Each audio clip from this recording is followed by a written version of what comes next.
आज हम एक प्रेरक प्रसंग की व्याख्या करेंगे। आप जानते हैं कि प्रेरक प्रसंग के लिए हमें ये निश्चित करना होगा कि किस चीज की हमें प्रेरणा चाहिए, क्या हमारी प्रेरणा का विषय होना चाहिए।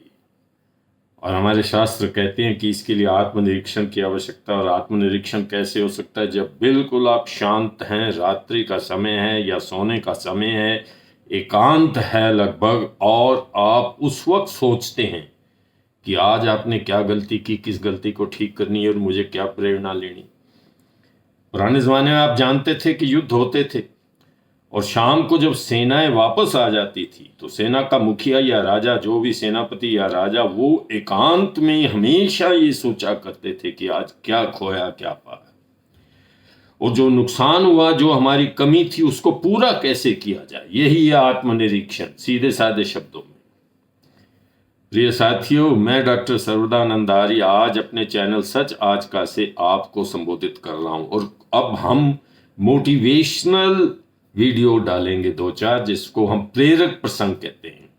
और ये प्रेरणा कहाँ से मिलती है? हमें हमारे अपने धार्मिक ग्रंथों से मिलती है। यदि आपको याद हो तो 15 फरवरी को इसी साल हमने एक वीडियो डाला था कि एक इंसान की कुत्ते की प्रति निष्ठा एकमात्र ऐतिहासिक प्रसंग है देश के इतिहास में।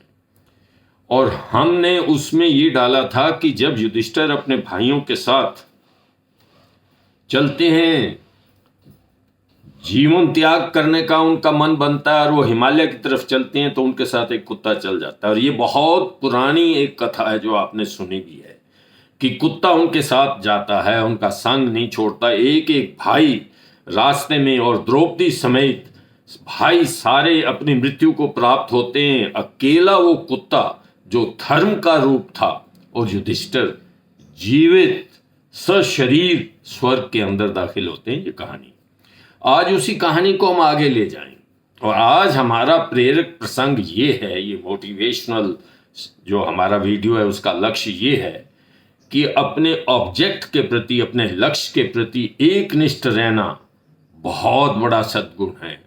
और ये आपको महाभारत से पता चलता है।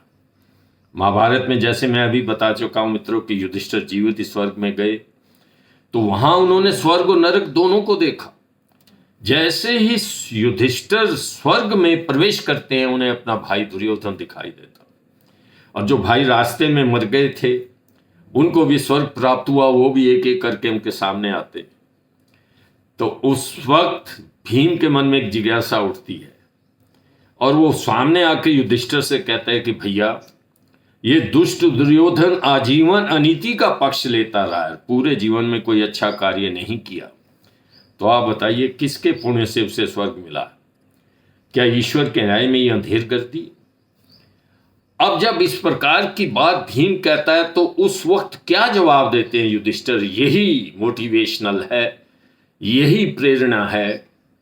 युधिष्ठिर कहते नहीं भीम, ईश्वरीय विधान है कि हर कर्म का परिणाम मिलना ही मिलना है, अच्छे का अच्छा और बुरे का बुरा। सभी बुराइयों का जो फल प्राप्त होना था दुर्योधन को, वो मिल गया। बड़े बड़े पाप किए, जुए में इसने हमको हराया, अधर्म दिखाया, द्रौपदी के प्रति इसने उसका अपमान करने का प्रयास किया, सारी बातें, परंतु इसका उनको फल वहीं मिल गया जब उसकी अकेले कुरुक्षेत्र के सरोवर में नीचे पड़े हुए टूटी टांगों से उसकी मृत्यु हुई। और उसकी मृत्यु के समय गिद्ध और पक्षी दूसरे साथ थे, कोई जीवित उसका रिश्तेदार उसके पास नहीं था, परंतु उसके पास एक अच्छा सद्गुण था जिसके कारण वो आज स्वर्ग में है। और वो सद्गुण क्या था? वो ये था कि वो अपने लक्ष्य को प्राप्त करने के लिए तन्मयता पूर्वक जुटा रहता था, एक निष्ठ रहता था।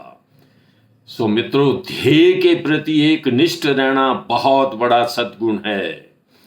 यदि आप उस सद्गुण को प्राप्त कर लेंगे तो जो पुण्य आपको प्राप्त होगा उसका अच्छा ही फल आपको प्राप्त होगा। और अपने लक्ष्य को प्राप्त करने के लिए आपको एक निष्ठ रहना बड़ा ही आवश्यक है। यही आज का प्रेरक प्रसंग है। बहनों और भाइयों, यदि आपको मेरा ये वीडियो पसंद आया हो तो मैं आपसे निवेदन करता हूं कि आप मेरे इस चैनल को सब्सक्राइब करिए, ताकि मैं महाभारत की दूसरी कथाएं जो प्रेरक प्रसंग हैं उनको आपके सम्मुख रखने में सफल हो सकूं। बहुत बहुत धन्यवाद। नमस्कार।